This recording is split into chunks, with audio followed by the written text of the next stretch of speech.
Hello guys, welcome to this new tutorial.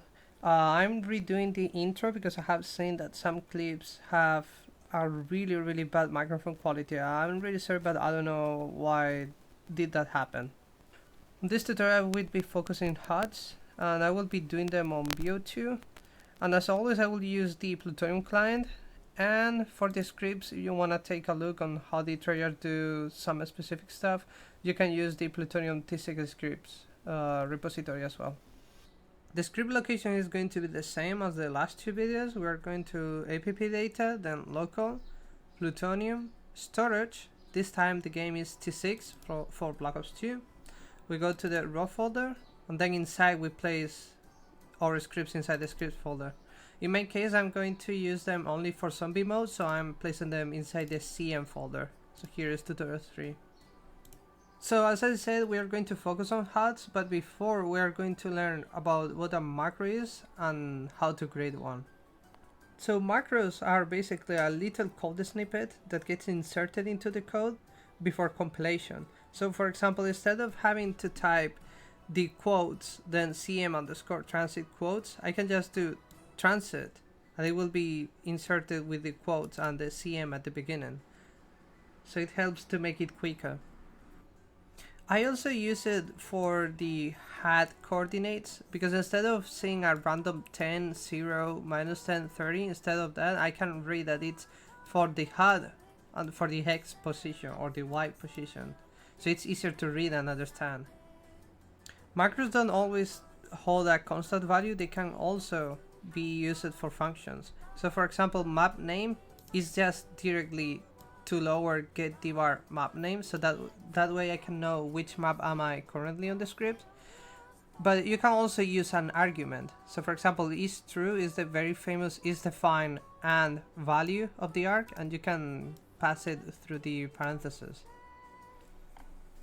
So for example here I say that, well, I declare that the server frame time is 0.05 seconds, and then wait server frame waits wherever I tell the game that the server frame is, so I can change it at any moment if I wish to. To create a HUD we have to call an engine function that will return a HUD to us. However, there's a limit on how many you can have at the same time. So whenever you can, you should try to first use new HUD LM, so it's for everyone, new team HUD LM, and specify the team if it's only for one of the teams of the game, or if it's only for a certain player, then new client HUD LM, and just specify which player do you want to see it. Also, to make it more efficient and to not reach the HUD limit, whenever you're going to not use a HUD anymore, you have to call the method destroy on the HUD, so that way it will get rid of it. The HUD returned by the engine function is basically a struct. And as you can see here, you have the keywords for those values of the struct and the default values of each one of them. This is the function to see the default HUD values. Remember that they will be on the tutorial GSC, which is going to be on GitHub, link on the description below. And you can just copy paste them if you want to see what the default values are for any other game, or maybe just to display the current values of a HUD if you are interested in monitoring any of them. The only exception on the HUD struct is .label. On Black Ops 1 and World War you can just set any text that you want, but on Bo2 and newer games like Black Ops 3 you'll have to use an iString. So in order to let the game know that a string is an iString, you have to place the & before the string literal, or use the function iString and place the normal string inside of the parentheses. Besides the label, you can also display a value on the HUD, so it can be either be a timer, a number, a text, or a shader. This is a normal timer. For speedrun purposes it's really useful. A normal timer could be a countdown timer, like this one for example on the bottom right of the screen. We can make it a SetTenthsTimer as well, the countdown. There you go. A value example could be a zombie counter, because we are going to display a number. You can see it on the top right, the zombies alive. Right now it's 0, they have to spawn. Oh, come on. There you go. The first zombie spawns, so there you go. Now second zombie. Oh yeah, it works. The example for the text would be the host name. You can see them on the bottom left. There's also a special effect for the text, as you can see the decoding effect that it makes. It's only for text. To show the shaders, you must make sure that they are pre-cached, so you have to do them at the beginning of the game. Just for organization purposes, I like to pre-catch this stuff on main. And there you go, those are the names of the shaders and the shaders themselves. Since they are 4 and I wanted to have the text, I made them to be extra wide, but you can change it. On SetShader you can set the width and the height of the shader. Shaders don't need to be little, in fact they can be a full screen. For example, right now I made it so the loading screen of the map is a shader and it's going to be on top of the screen until the game starts instead of the black screen. Be careful when you use SetText a lot, because there's a limit on how many different strings you display on HUDs in general. So whenever you pass certain limit, you have to recover the first string or the oldest string you can, and then call on that HUD the method clear all text after HUD lm. To show you what happens when you hit the overflow limit, I'm going to run this infinite loop that is setting a text different every time because it's increasing the number. On Bo2 the limit is around 300, or at least it's like 300 on Nuketown, and you will see that I will get kicked when it reaches the 300s. And there you go. So the limit is 320. If you go above it, the 321st is going to kick you. Sirius made a great video in depth talking about this, and he made a fix for Modern Warfare 3, and I took his file and converted it to Bo2 for Plutonium so it can be used, because there were some things that were a bit different. So I'm going just to use his fix. It will be available to download on Github, and to use his fix you just have to drag the file to CM. Then you have to include his file. Then on either main or init, you have to call the function Overflow monitor, which is Sirius overflow fix. And then on the function that you are using SetText, you have to comment that out, and you have to use the function bind config string. Now with the Sirius fix applied, you will see that we'll go above the 300 limit. And there you go, we are above the 300s. To avoid creating that many strings to the list, instead of displaying a number through SetText, we're going to divide it and using label for the text part that is not going to change. For example, on a zombie counter it would be just zombies. And then we're going to use SetValue to set the number of zombies.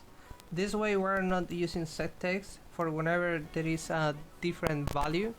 So for example, whenever there's 0, 1 and 2, there will be 3 different string lists.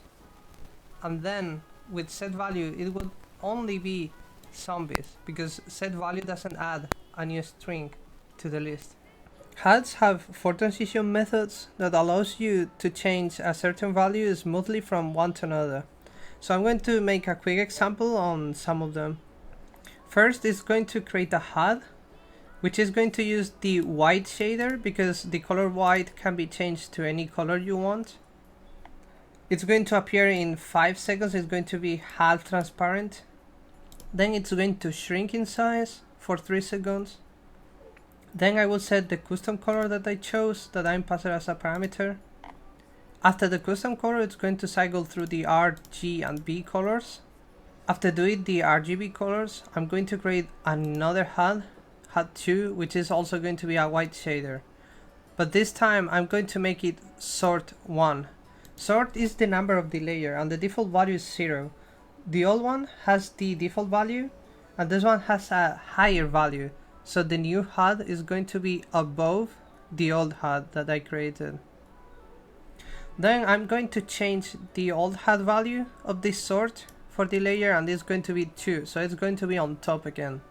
Then on the new HUD, I'm going to set the foreground to true. Whenever you set a foreground to true, it's going to have priority over other HUDs that have the default value, which is false. And finally, I'm going to move both HUDs at the same time, 20 tiles, the older one to the right and the new one to the left. Let's wait for the game to start. Now it's going to appear with HUD transparency, the first HUD. Now it's going to shrink. It's going to have the custom color. Now it will do RGB. Red, green, blue.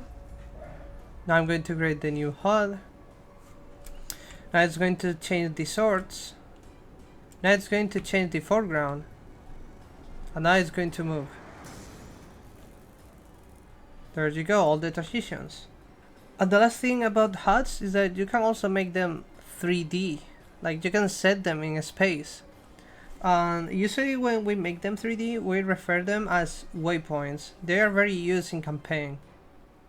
As an example for the HUD, for the waypoints, I'm going to make a zombie wall hack, semi-wall hack. So I'm going to make it so every player is going to see which zombie is the closest zombie. In this case, this HUD is going to be specific for every player. So I'm going to make a watch for disconnect function, which is going to detect whenever the player disconnects, and then it destroys the HUD. Also, notice how I'm checking if the HUD is receiving the death notification, because that means that the HUD is destroyed. So if the HUD is destroyed, it doesn't make sense to continue to wait for the player to disconnect. And now, as soon as the zombie spawns, I should get the waypoint above their heads to see where they are.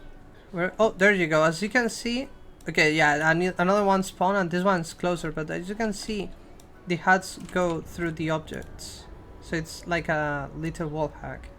And before ending the video, I would suggest a little tip that is for yourself to create a custom function to create HUDs.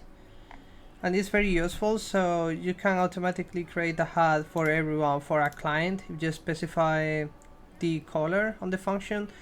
And as a very basic setup, you should at the very least give a default X or Y coordinate that you should be changing whenever a new HUD is created or deleted, and set an anchor.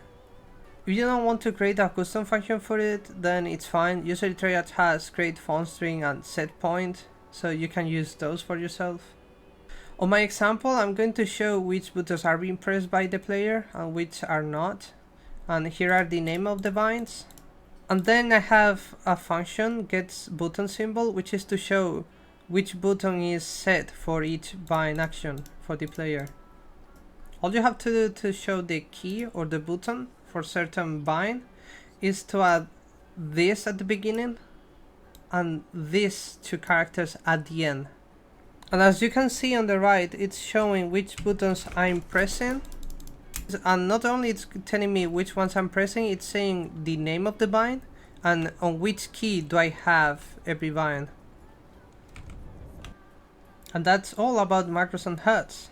I think I have explained almost everything. There are some self-explanatory values, for example, hide when in dead, hide when in kill cam or in demo. I haven't truly checked if they do work. I guess that's on you, you really want to use them. And another thing is that I haven't said that if you want to set a timer up and you don't want to start from 0, then you have to set a negative number, so it would be 0 minus the time. But I would say everything is covered pretty much.